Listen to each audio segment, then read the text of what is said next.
ಕರೆಕ್ಟಾಗಿ ರಾತ್ರಿ 1 ಗಂಟೆಗೆ ಬೋರ್ವೆಲ್ ಲಾರಿಯವರು ಬಂದರು. ಅವ್ರನ್ನ ಕರ್ಕೊಂಡು ಸೀದಾ ಹೊಲಕ್ಕೆ ಹೊರಟ್ವಿ. ಲಾರಿ ಅವರು ಪಾಯಿಂಟ್ಗೆ ಸರಿಯಾಗಿ ಲಾರಿ ನಿಲ್ಸಿದ್ರು. ಸರಿ ಅಂತ ಹೇಳ್ಬಿಟ್ಟು ಬೋರ್ ಕೊರೆಯೋಕ್ಕೆ ಎಲ್ಲ ಸಿದ್ಧತೆ ಮಾಡ್ಕೊಂಡ್ರು. ನಮ್ಮ ಅಣ್ಣ ಮನ್ಸಿಂಟು ಪೂಜೆ ಮಾಡ್ತಾ ತಾಯಿ ಗಂಗಮ್ಮ ಹೊಲ್ದ್ ಬಾರಮ್ಮ ಅಂತ ಭೂಮ್ ತಾಯಿಗೆ ಅಡ್ಬಿದ್ದ. ಸರಿ ಲಾರಿಯವರು ಬೋರ್ ಕೊರೆಯೋಕ್ಕೆ ಶುರು ಮಾಡಿದ್ರು.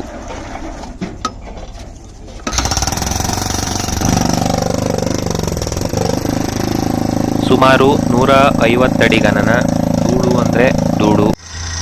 ಸುಮಾರು 180 ಅಡಿಗೆ ನೀರು ಕಾಣಿಸ್ಕೊಳ್ತು, ಮತ್ತೆ ಧೂಳುನು ಅಡುಕ್ತು. ಸರಿ ನೀರು ಬಿತ್ತಲ್ಲ, ನಮ್ಮಮ್ಮ 5 ಜನ ಮುತ್ತೈದರನ್ನ ಕರ್ಕೊಂಬಂದು ಗಂಗಮ್ಮ ಪೂಜೆ ಮಾಡಿಸಿದ್ರು. ಸುಮಾರು 620 ಅಡಿಗೆ ಇನ್ನೊಂದು ಒಳ್ಳೆ ಗ್ಯಾಪ್ ಸಿಕ್ತು.